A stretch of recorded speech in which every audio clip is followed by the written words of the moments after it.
Today on One Day Leader, our candidates focus on encouraging young people in becoming innovative to create employment instead of waiting for tenders to be advertised.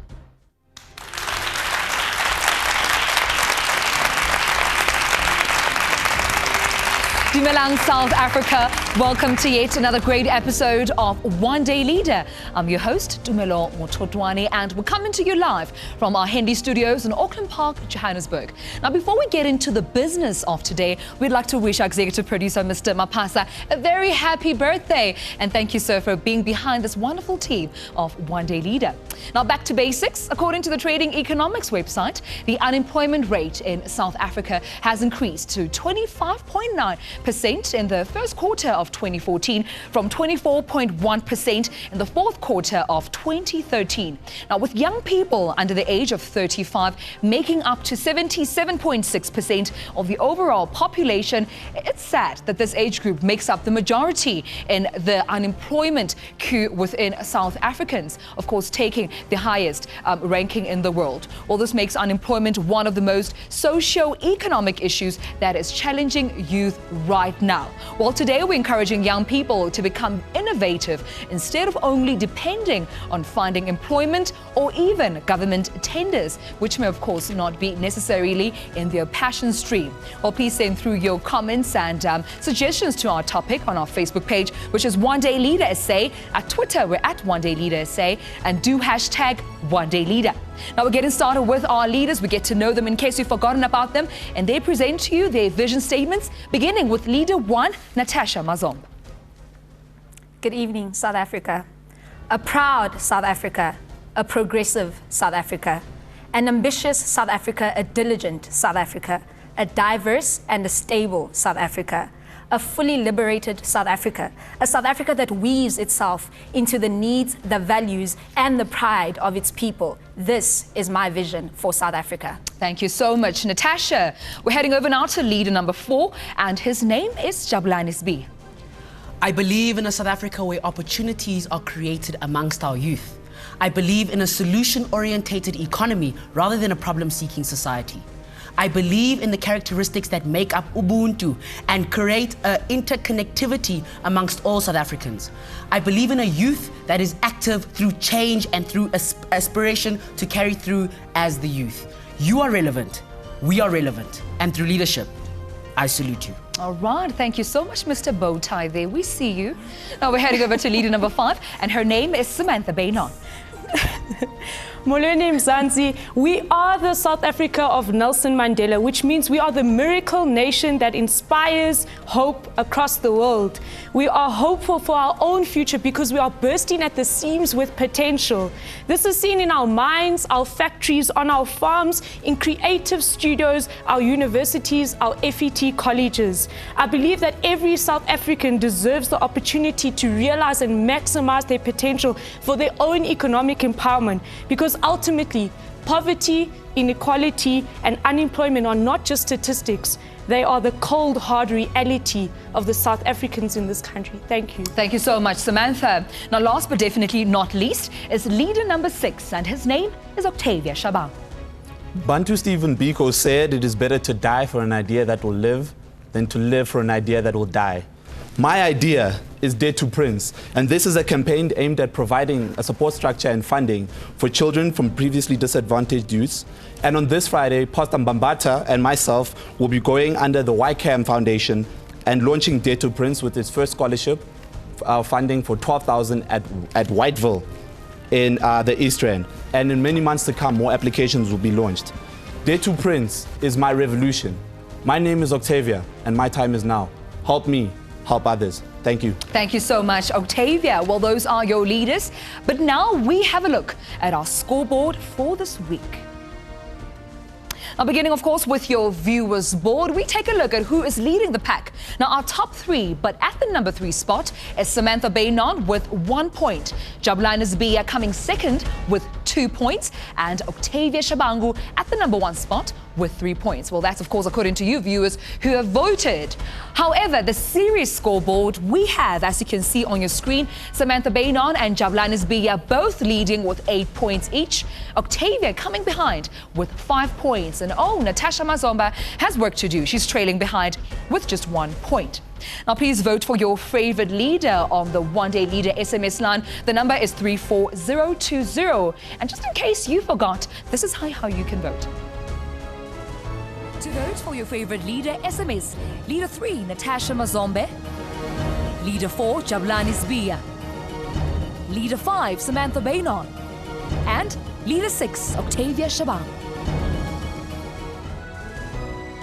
Oh wow, viewers, remember that by the end of this episode, we'll be down to only 3 contestants. So please make sure that you vote for your favorite leader so that they can stay within the competition. And now, ladies and gentlemen, let's get to the people that have the oh so difficult job of judging these leaders. Let's meet our resident judges. A writer, a public speaker and social activist, Shaka Sisulu is a founding member of Cheese Kids, a board member of Love Life, and serves on the interim leadership task team of the ANC Youth League. Catherine Constantinides is the Youth Network Generation Earth co-founder, executive director of Miss Earth SA and lead SA executive. And we indeed welcome back our judges. However, our guest judge for this week is Thabo Serame. He's a youth leadership, entrepreneurship development board member, as well as a brand South Africa ambassador.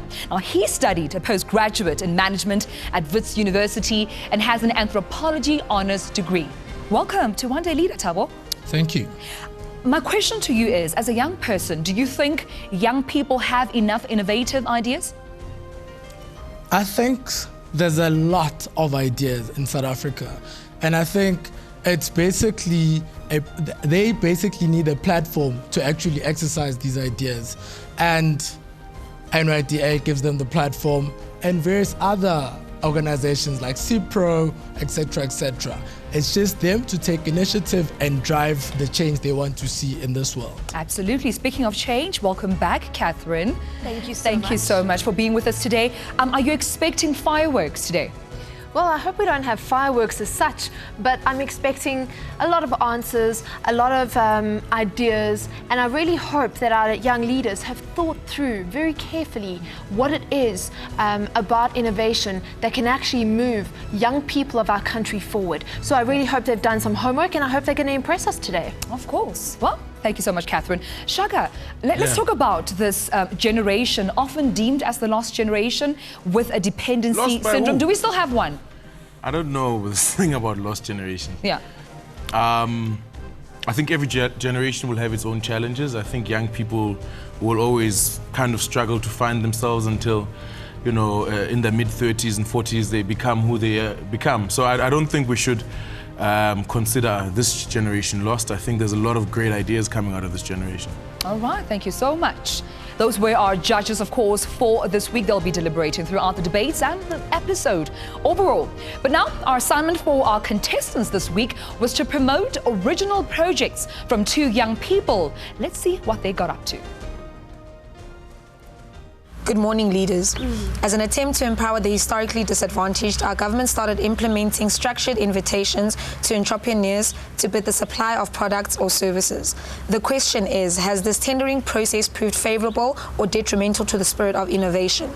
You're going to meet 2 people that have invented devices, and your task is to prepare a business plan for these innovations and pitch the business to a panel. Your task leader is Octavia. Good shot. Good shot. Okay, Chef, here's the room. Let's go. Let's get it. Having rejected a leadership role last time, Octavia finds out if he has what it takes. I want to stand up and be noticed. I think what I've learned now is there's no opportune moment for leadership, and we just have to lead when it's required. So I feel that now it's necessary. Okay, it's Lana SABC Design Institute Sobonufana. Yime no Chabu esofika sombuza imbuzo about the design yakhe business plan nokuthi siyaphambili kanjani. To Natasha no Sam ukuthi bafuna amanamba afonele i-Wits Business Schools ukuthi sizozwa about a business plan tailored for ama company ye-energy. So can you describe your idea to us? Basically, we harvesting radio waves, the stuff you get when someone calls you, when you send a BBM, WhatsApp, and so forth from telecommunications tower. But we use that to power up your mobile devices remotely in any geographical location and time. So basically it means in the near future, you won't be needing your wall socket and your adapter. Your cell phone will be charging wherever you go, anywhere you are. So basically that's what we're working on at the moment.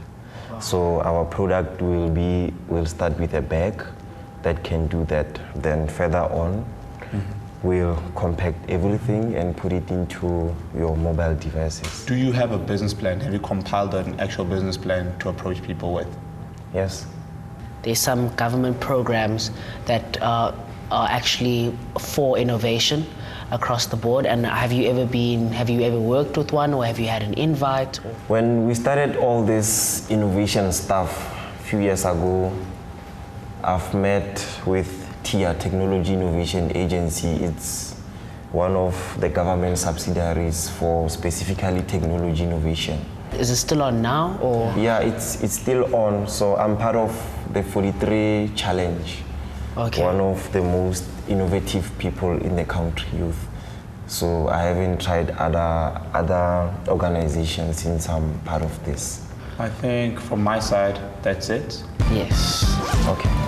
Well, from our conversation with Ufana, we can help with his business plan and restructuring it to make the product look stronger in terms of what he has to offer on his business plan. The ladies went to UNISA to meet with the second candidate. We're at UNISA, myself and Natasha, and we're here to meet with Karabo, who is one of the 2 graduates we're wanting to assist in this task. He's come up with an idea or concept around building a mobile robot that detects radiation in radioactive remote areas.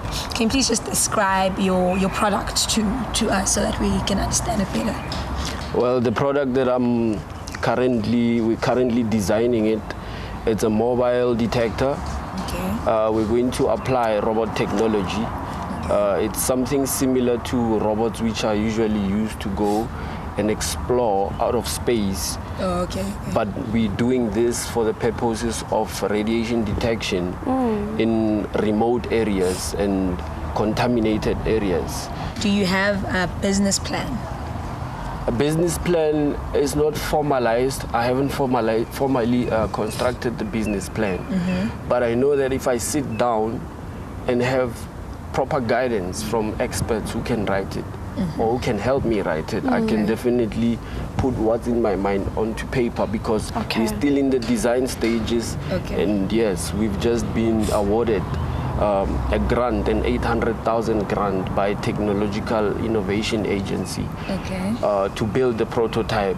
Have you had like any other opportunities to sort of present your idea to any sort of firm or anyone else aside from the guys that are giving you the grant? No, I haven't. This is actually a fairly new idea that has just come into my mind. I've been cultivating it for years, as I said. It's from an academic world. Can you just mention again who's giving you this grant?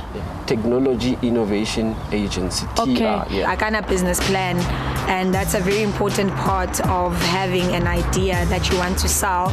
So I think Leo, it could be a bit of a problem, but so as hard as we can by being like. Well, great initiative that these young people have. But after the break, we see how prepared they were to face the music. Stay tuned.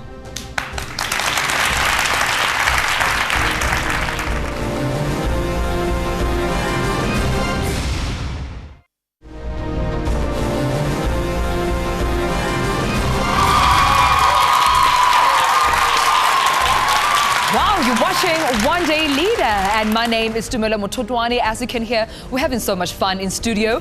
And but getting back to the business of the day, this week our candidates, they visited 2 young people who have some very innovative ideas. They wanted to provide a means for them to sell these ideas to an organization that can very well assist. The question is, did they manage?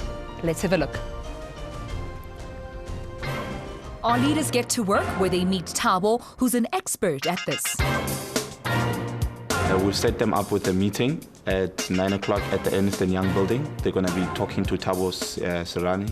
He will be assisting the gentlemen in the crafting of their business plans. He's scrutinized them and he's reviewed them overnight. And he has some key points that they're going to need to implement before the pitch that they have to do.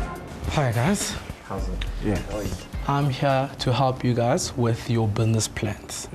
You must really, really work hard to deliberate and actually clear out all the nitty-gritties that needs to sell your idea well. For my project, we're still in the design stages. Now, I hear a business plan is a projection of your imagination into the future, but that is obviously not guaranteed. You know, things can change. How do we convince somebody at these stages? A business plan is dynamic in the sense that you will progressively work on it because there's always new information to anything. Since we know that everything is changing, how do you come up with something that is close to reality when you're doing your projections? Okay. Because you guys are working on very big projects. I've devised a generic template for you guys to actually put in all the necessary stuff in there for you guys to ensure that you win or you wow the venture capitalist. When you guys going to go to the venture capitalist to present this, your story must be clear. Thabo, thank you very much for availing yourself at such short notice. It's a pleasure. We just finished with the expert, Thabo. He was scrutinizing both the boys, which was very key. It was insightful. The leaders went to meet a panel responsible for funding. Meeting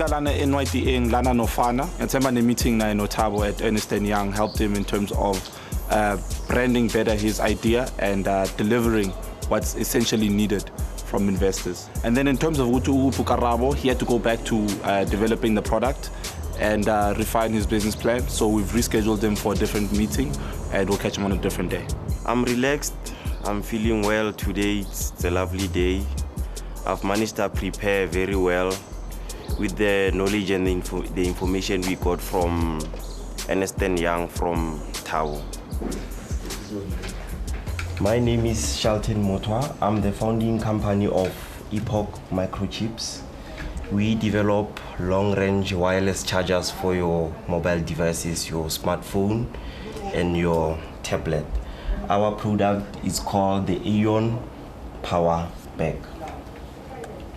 The Aeon Power Bag is a new type of laptop bag that is capable of charging your tablet and your smartphone within 45 minutes. The retail price will be ranging from 5,700 to 2,500 South African rands. We need an amount of 868K for business development. That will be apportioned according to the business development stages we at. Thank you very much. We tend to focus more widely on the innovation itself, and sometimes forgetting on how the innovation can be penetrated, how can it be penetrated the market, and how should we make money out of it. I don't see that being clearly defined in terms of the end result, which is the consumer. We say we're using a free substance from telecommunications towers, but how long will this product remain free for? Radio waves are freely abundant, and once they emitted, you cannot track back and say this type of radiation comes from SABC, comes from other parties. So once it's in the air, it's open for usage. We do have got a range of business development support services that you can immediately access in terms of being assisted with a number of things like marketing, collateral. If you need us to give you help in terms of business plan development, training and all these other things, mentorship, if you identify a mentor that you think we must approach and so that we assist you to work with those people, that we can make available to you. All right, thank you very much. I think this was very insightful. Okay, thanks. It was challenging, insightful, and nerve-wracking at the same time. So as a founder of a startup company, it's a challenge to answer some of the questions spontaneously, because we're still trying to figure out certain things in this new type of innovation with a very technology in an infancy stage. So that's what is challenging. Ha! The pitch was pulsating, you know, especially because Fana is a shy guy. It was really interesting to see him backed into a corner, because then when he was getting nervous, I could feel the tension from him, and then I think my body language gave it away that I was nervous. But I liked how he rolled with the punches, you know. It was also really nice to see the paradigm shift in terms of his mentality. I mean, when he came in, all he was looking for was funding, you know. Now I think he's tapped into the understanding of that there's more than funding that's available. There's resources like networks, there's people that can assist him with skills, human resources, and other contacts that will perhaps open other avenues of opportunity, whether it be sales, marketing, or funding. Did you just see Leader 6, Octavia, channeling his inner businessman, explaining how business is done? All right, we'll see you there, Leader 6. But right now, though, we also saw two young men who have started with some very original ideas. But only after the break, we find out what the judges thought, and we get straight into our debates. Stay tuned.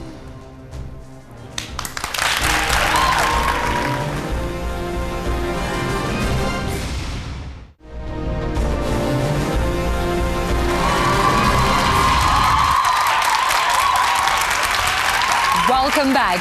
Now this week, our contestants had a look at two innovative ideas and went through the process of introducing these ideas to some funders after working with them through some basic business plan ideas and identifying their market.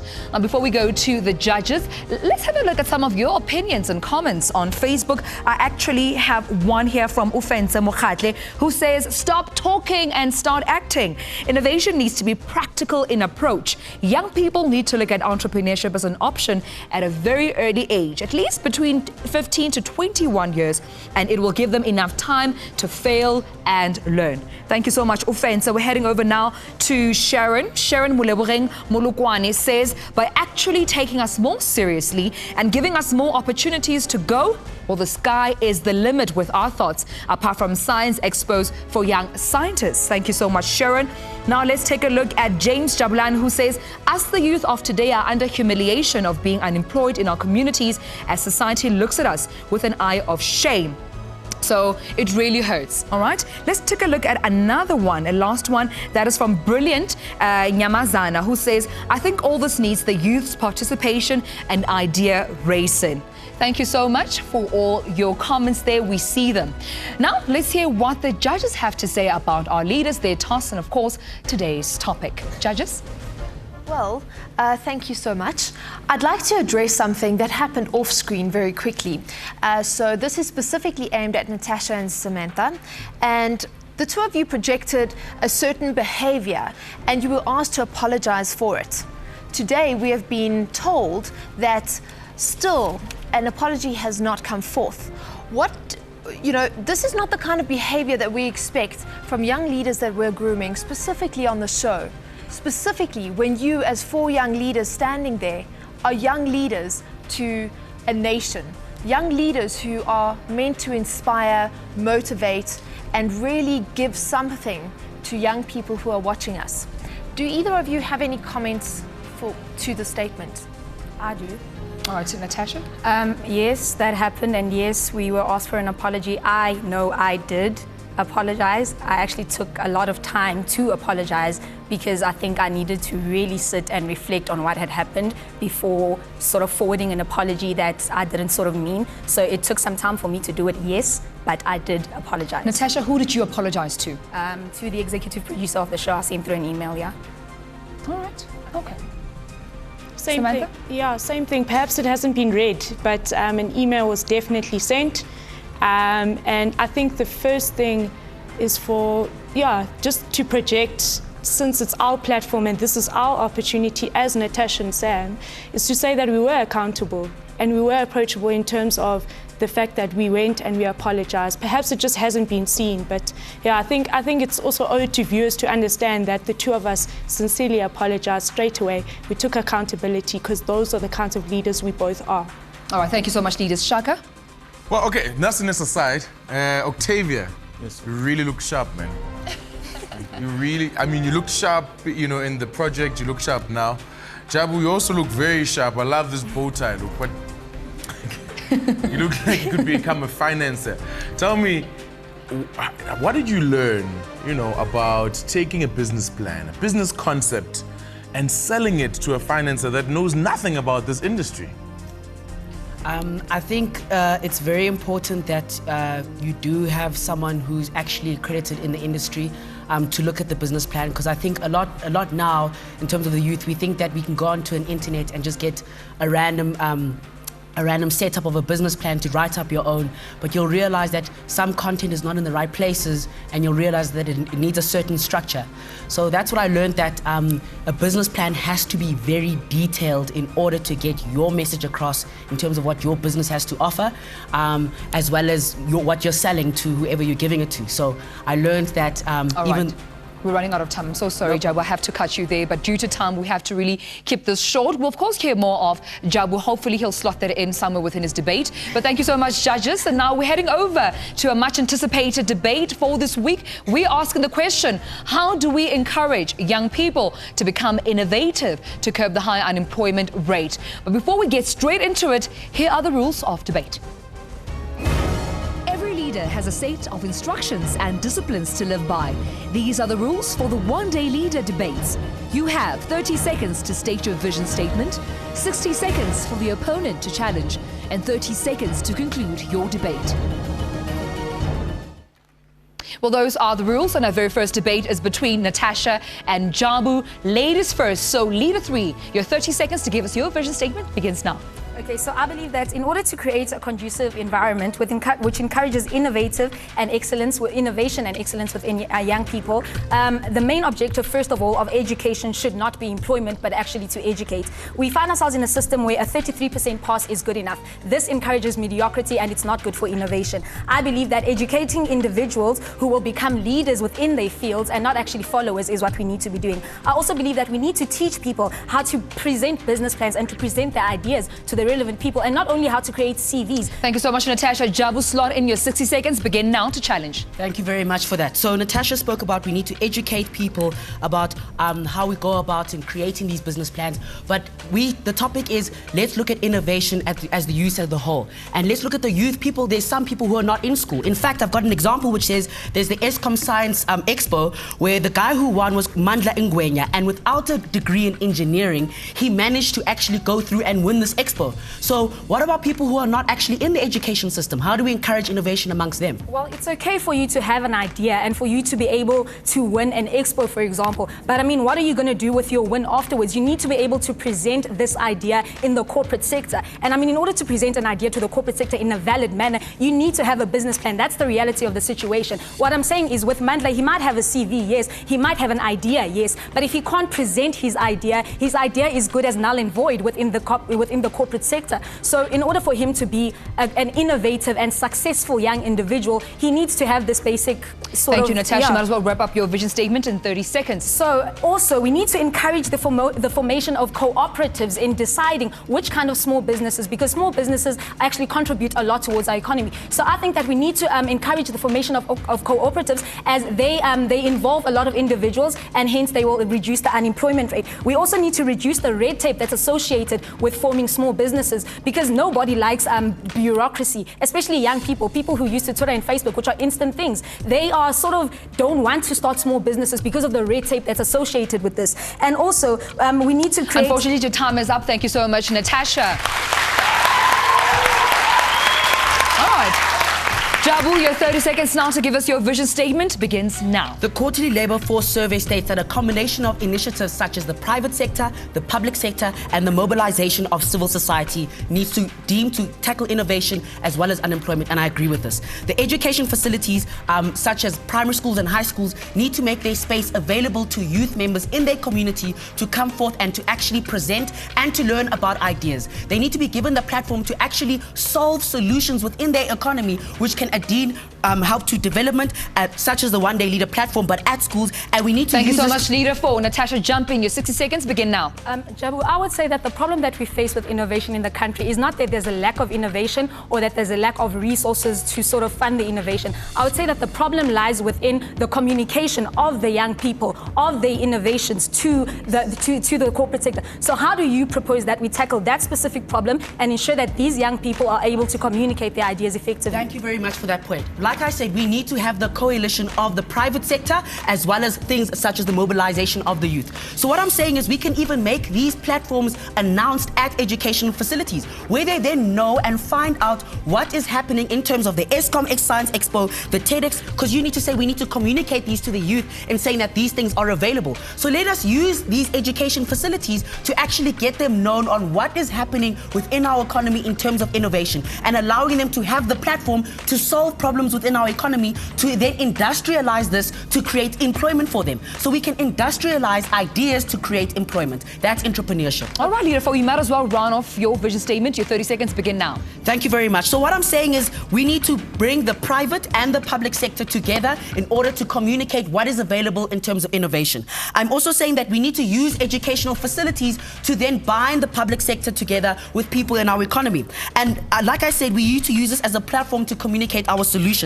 We need to industrialize the solutions that people have in our economy so we can create employment, giving the ideas to them, because as we give employment ideas, we need to realize that this is available at educational facilities to communicate this idea across. Thank you so much, Leader 4. A round of applause to debate 1. All right, we'll be giving our judges a few moments to deliberate while I remind you to vote for either Leader 3 or Leader 4 to stay within the competition, because remember, somebody is going home tonight. Judges, Thabo specifically, who is our winner for this debate? Jabu. Precisely because he matched the relationship between private and government. He actually spoke about the how to actually do this through having platforms such as One Day Leader and various other platforms which people can actually exercise innovation. So Jabu wins. Round of applause to Leader 4, Jabu. Congratulations, Jabu Sibiya, who takes our very first debate. But after the break, we'll be back with more. Stay tuned.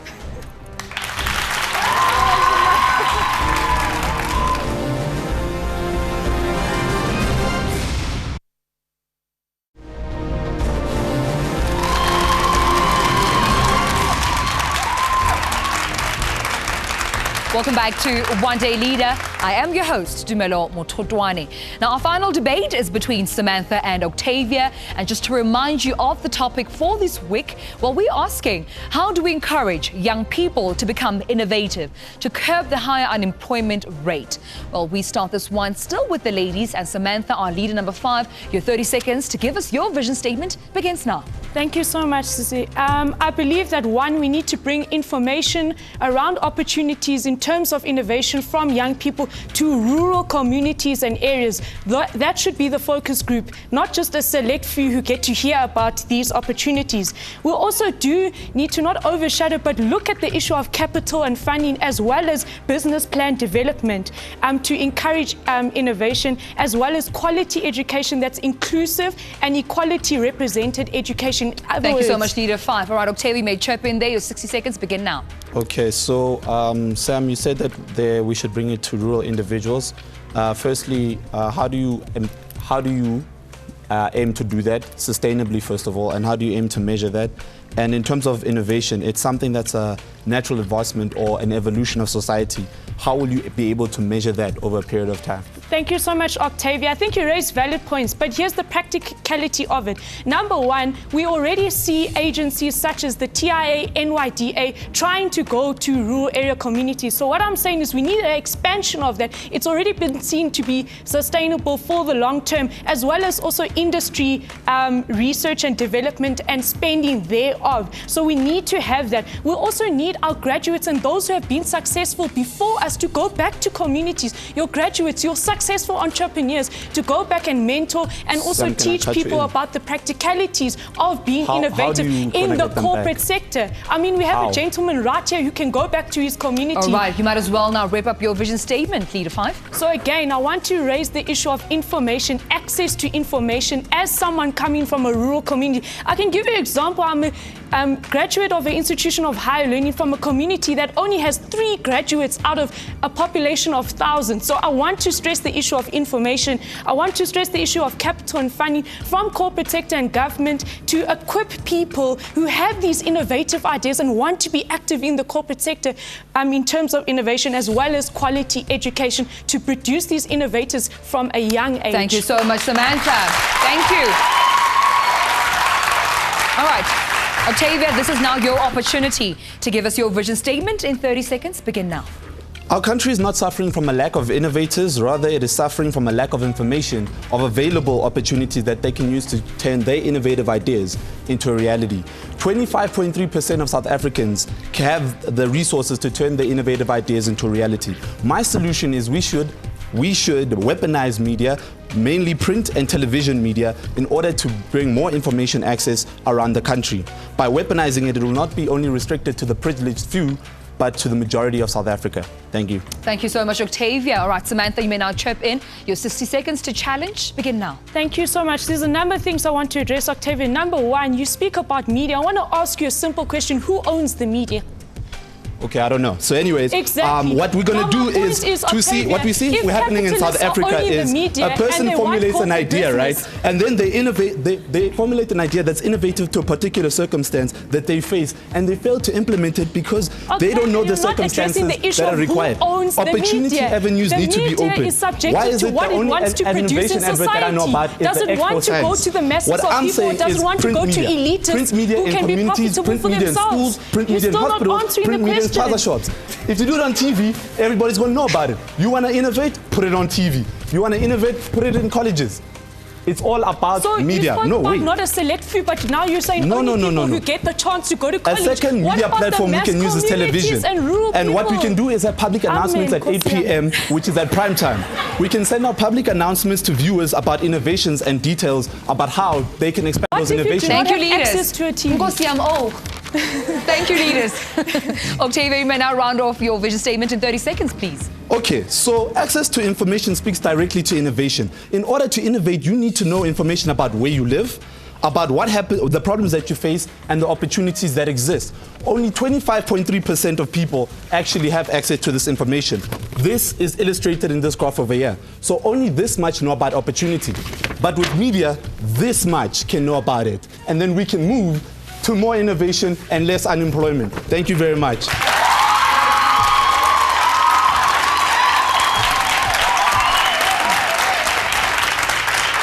Do you see what the top 4 are giving us right now? Well, I just want to remind you to vote for your favorite leader, either leader 5, Samantha, or leader 6, Octavia. Don't forget, somebody is going home. Judges, do we have our winner? Yeah, we do. Hey, you guys came out guns blazing. Guns blazing. All 2 guns in the office. Sir, you've got to give him his time to make his point. We loved your point about actually starting young, going into communities that actually don't have, the incubation system. But he trumps you just by talking about the scale, about giving information, because that's a critical part of making an innovation, is actually turning it into something that people can use and people actually are going to access. So, Octavia wins this round. Well done. Octavia takes it. All right. right, the leader who was honest about not knowing something, I don't know, moving on, takes that round. Congratulations, Leader 6, Octavia, and thank you so much, judges, for that deliberation. Now we're coming very close to having one of these leaders going back home, and only you can have the power, of course, to keep them in the competition by voting for them. SMS the word leader and their number to 34020, and of course, and ensure that they stay within the competition. And however, if they win, or whoever leader wins this round, well, look at what they stand a chance to win. For the next 13 weeks, our 6 candidates battle to become one-day leader for Season 3. One of them will shadow the NYDA chairperson on his local and continental trips, get 300,000 rands in cash and 150,000 rands for charity of their choice. And a 5-day trip to New York City to attend the annual JCI Global Partnership Summit, sponsored by the JCI South Africa. Well, there you have it. That's the overall prize that the one-day leader for Season 3 stands a chance to walk away with. Now, but after the break, we find out who goes home. That's the sad part. Stay tuned.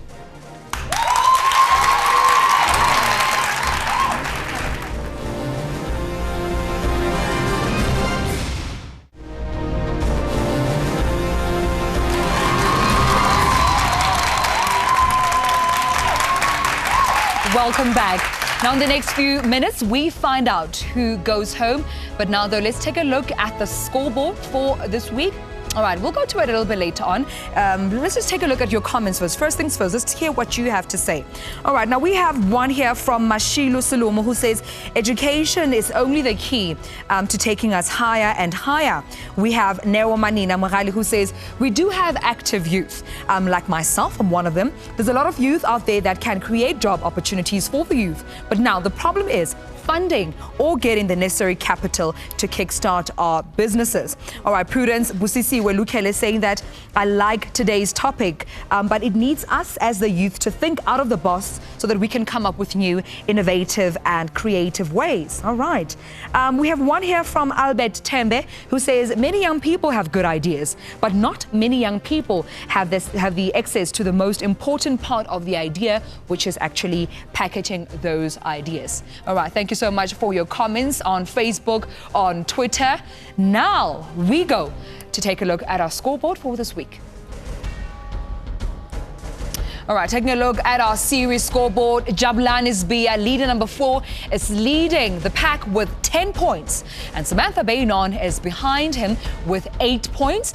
Octavia Shabangu is on 3rd spot with 7 points. And we have Natasha with just 1 point. And as you can see, according to our scoreboard, fortunately, leader number 3, Natasha, has been eliminated, of course, from today's competition. Tash, my Tash, do you have anything you'd like to say to everybody that's been behind you, supporting you, voting for you? Yes, definitely. To everyone who's been voting, thank you all so much. I really do appreciate the support. Daddy, thank you. You're my hero. Thank you so much. I know you've been my #1 supporter. I'm going to see you soon. Thank you. All right, thank you. Round of applause to leader number 3. Did very well. Judges, any words of encouragement that you would like to share with Natasha? Yeah, I think we're sad to see you leave. Particularly, you started right up there. And I mean, you've really impressed the heck out of us over the weeks in many different respects. I think towards the end, you just weren't rising up to the challenge. Perhaps you were internalizing other issues. We do wish you well. You've got a remarkable talent, and we're certain that we'll see you right up there in the near future. Absolutely. Catherine? You know, I think I'd like to say something to all of the leaders as we finish this specific show, and that is that a great man, Steve Jobs, once said that innovation distinguishes between a leader and a follower. With those words, thank you so much, judges. And Thabo, before you leave us, anything you'd like to share briefly? I think you are all leaders. You are all born to succeed, and you lead in various ways that you can in various environments. Therefore, go out there, dominate, and be winners. Thank you so much, Thabo. Thank you so much to our judges, and thank you so much, Natasha, for being with us this past 10 weeks. And once again, we'd like to also thank our panel of judges, our studio audience, and of course, our contestants for another fun-filled episode. And thank you at home for watching and for voting for your favorite candidates. But I also leave you with the words of somebody important. Catherine cannot outshine me. I'm leaving you with the words of Sam Walton, and he says high expectations are the key to everything. Remember, you are the key to opening up your dreams. So from myself, Tumi Mothotoane, I'll see you next Monday. Goodbye.